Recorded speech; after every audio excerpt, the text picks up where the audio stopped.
Hello friends, my name is Kiran Pandrampadi from Anandibai Ravarani Arts, Commerce and Science College, Vaibhavadi. Today we are discussing one point in probability and distribution theory paper, which is in semester 5 affiliated to Mumbai University. So let's start the point, addition theorem for two events. The theorem is if A and B are two arbitrary events which are subset of sample spaces and are not disjoint, then probability of A union B is equal to probability of A plus probability of B minus probability of A intersection B. Here, if A and B are two events are disjoint, then we can directly apply the axiom 3 of axiomatic definition of probability, and we can get probability of A union B is equal to probability of A plus probability of B. If the A and B are a disjoint event, then A intersection B gives us a null set, and hence probability of A intersection B is 0. So before going to prove this result, first we carefully observe the below Venn diagram. So Venn diagram represents first area under the rectangle is sample space S. Area under the first circle A is the event A, and area under the second circle represents event B. Event A is further divided in two disjoint sets. First is A intersection B, which is colored as faint green, and second is blue color, which is A intersection B complement, that means A minus B, which is also denoted as A minus B. So B complement, A intersection is denoted as minus, intersection B complement denoted as minus B. Similarly, B minus A represents B intersection with A complement. Here, A intersection B complement represents that the elements which are exactly occurred in event A, not in B. That means not in common with B.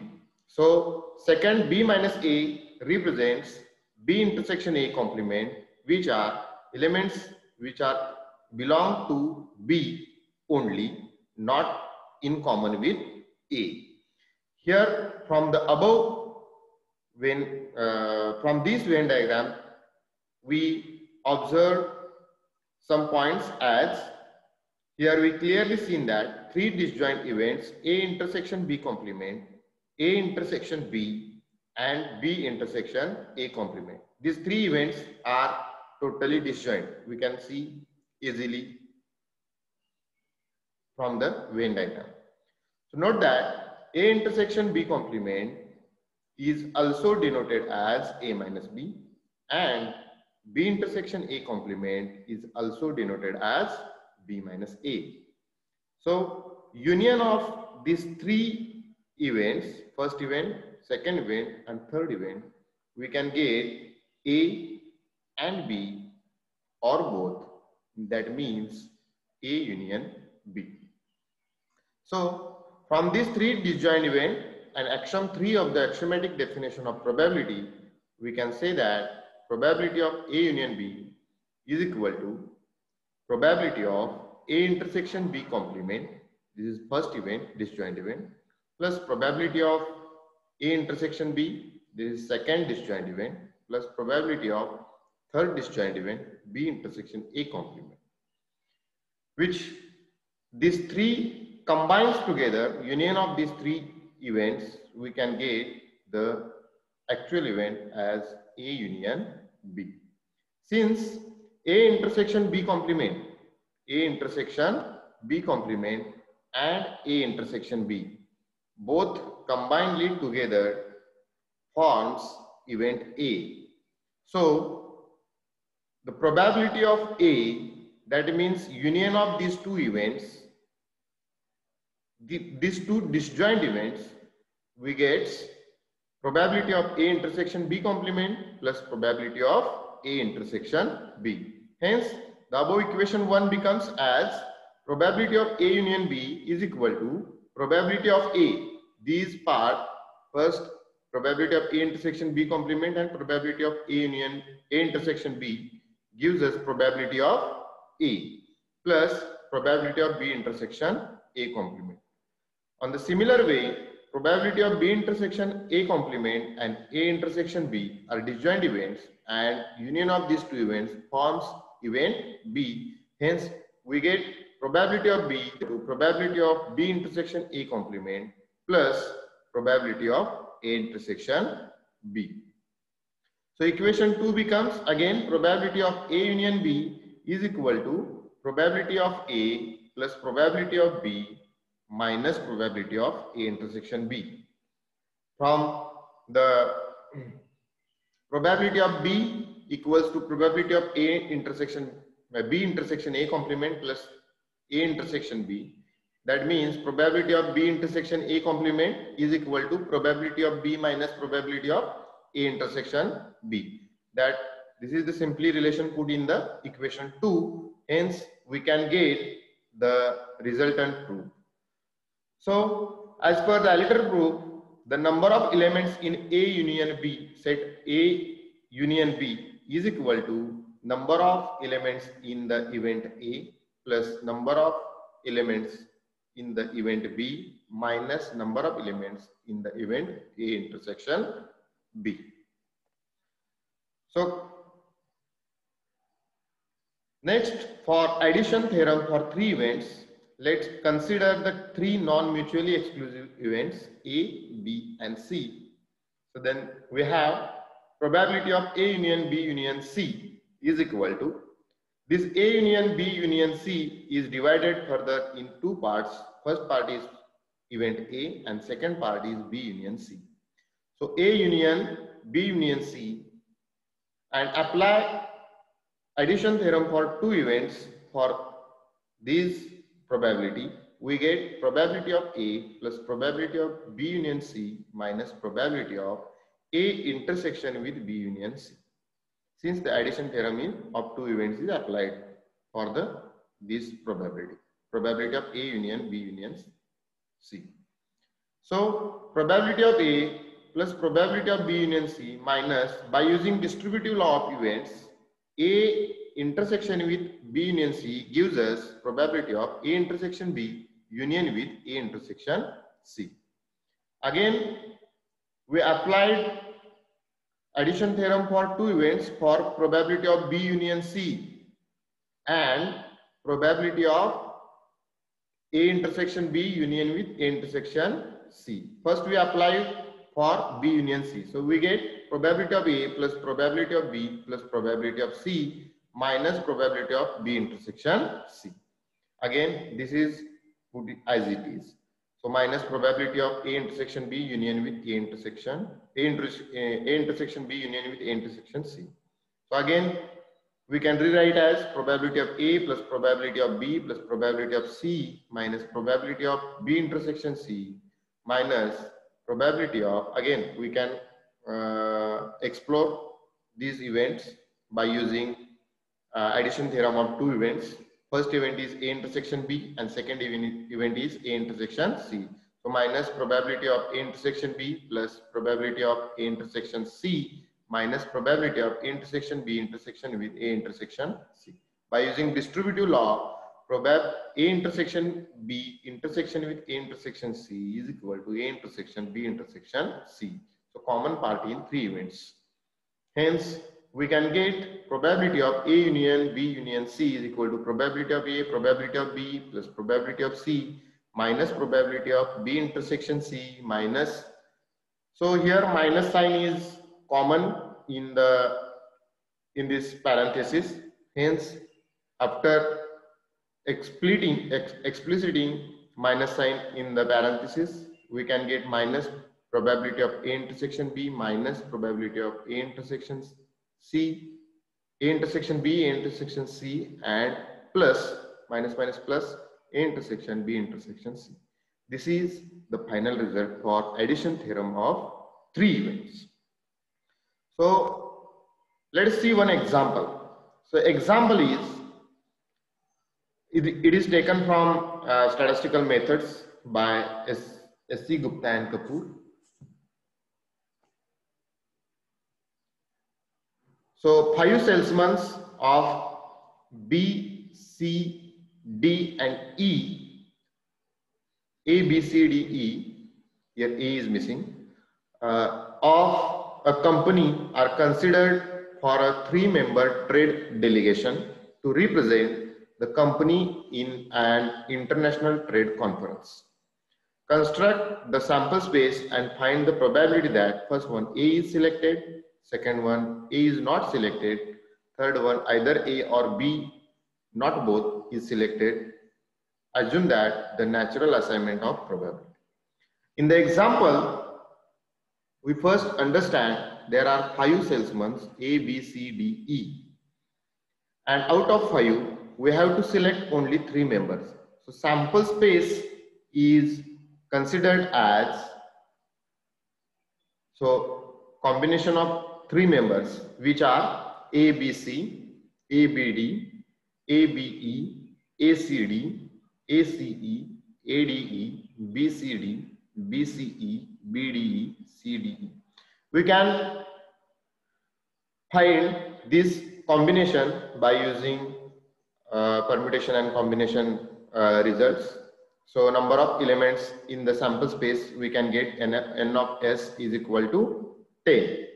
So under the assumption of natural assignment of probabilities, each of these outcome elementary events has equal chance of being selected.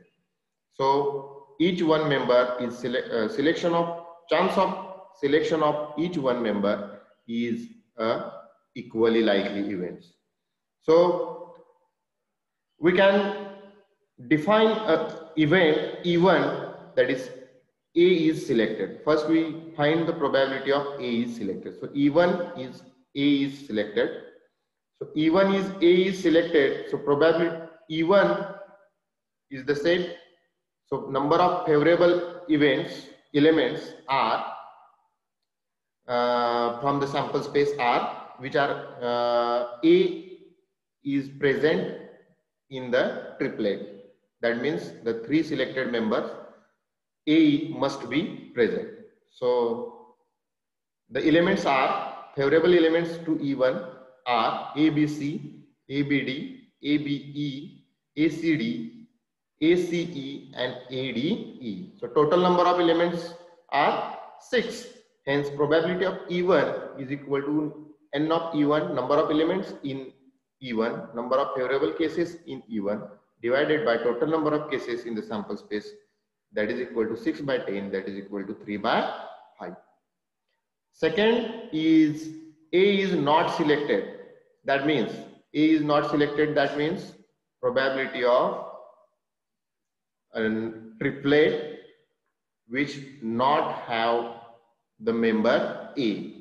So which are BCD, BCE, BDE and CDE. So this is equal to total number of elements, elements in the A complement. So E1 complement are 4, which are A is not listed in 3 members, or A is not selected in 3 members, so which are BCD, BCE, BDE and CDE. So number of elements in E1 complement are 4. So this is equal to n of E1 complement divided by n of S, that is equal to 4 by 10, that is equal to 2 by 5. So we can alternatively we can find this probability by using the rule probability of A complement is equal to 1 minus probability of A. That means probability of E1 complement is equal to 1 minus probability of E1, that is equal to 1 minus 3 by 5, that is equal to 2 by 5. So next event is considered as E2, and E2 event is A or B, not both is selected. Here is D, so we consider either A or B is selected, not both. That means we have to find the combination of selected members such that both A and D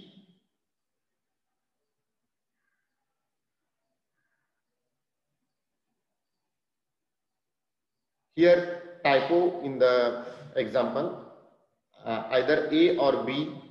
We can see A or B also and A or D also. First we see A or D. So E2 is the event that A or D is not, but not both is selected. That means the number of combinations in the sample space are here A and D, not both simultaneously are not coming in the in this combination. So A, B, C is here, A, B, E is here, A, C, E, here also D is not there, B, C, D, here A is not there, B, D, E, A is not there, C, D, E, A is not there. Hence, the total number of combinations are 6. So probability of E2 is equal to N of E2 divided by N of S. 6 by 10 is equal to 3 by 5. If we find either A or B is not both or not both is selected, hence the third event E3 can be defined as A or B, not both is selected. Hence the number of elements are both A and B are not in the events. So AB is here, AB is here. So these three events are gone. A, C, D, first event, A, C, E, second event, second element, then A, D, E, third element, B, C, D, B is here, but A is not there. Hence, this is also in the, this is also is an element of E3. So this is fourth one. Sorry. First one, second one, third, fourth, this is fifth and sixth. See, in the CDE, neither A or nor B is present. Hence, number of elements in E3 also are 6.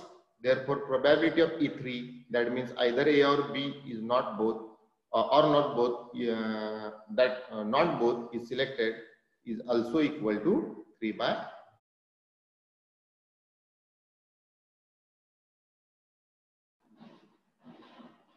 Let us see another example as, so 3 newspapers A, B and C are published in a certain city.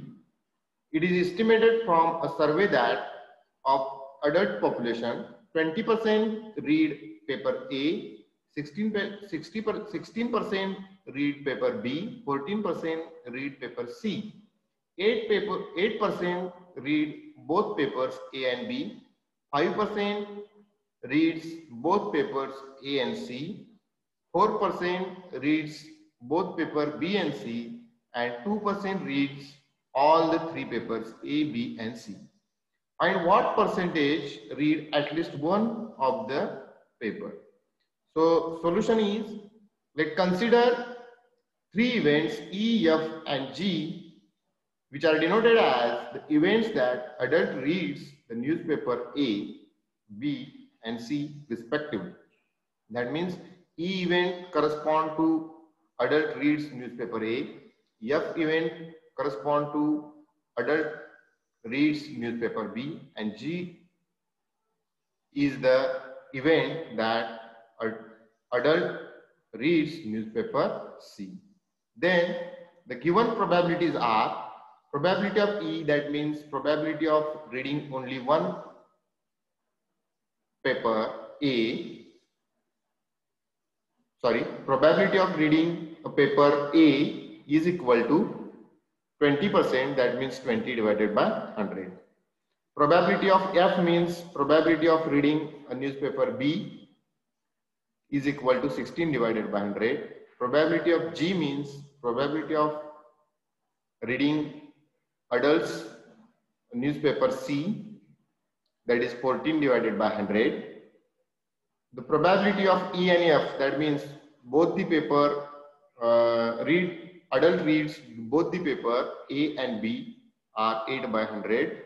Probability of E intersection G, that means probability of adult reads the paper B and C, which is, sorry, A and C, A and B, sorry, A and C is equal to 500, and probability of F intersection G means probability of adult reads the paper B and C is equal to 4/100. And lastly, probability of adults reading all these papers are E intersection F intersection G is equal to 2 divided by 100. The required probability that the adult reads at least one of the newspaper. So by using addition theorem, we can find as probability of either paper A is reading, either or B is reading, or C is reading, or all three papers are reading, is equal to probability of E union F union G, that is equal to addition theorem of three events, probability of E plus probability of F plus probability of G minus probability of E intersection F minus probability of F intersection G minus probability of E intersection G plus probability of E intersection F intersection G, and that is equal to 20/100 plus 16/100 plus 14/100 minus 8/100 minus 4/100 minus 5/100 plus 2/100, that is 35/100, that is equal to 0.35. Hence 35% of the adult population reads at least one of the newspaper. So assignment for you, a card is drawn from a pack of 52 cards. Find the probability of getting a king or heart or red card. So this is end of this lecture. Hence, for any queries, kindly draft me at kiran.patil9020@gmail.com. Thank you for watching.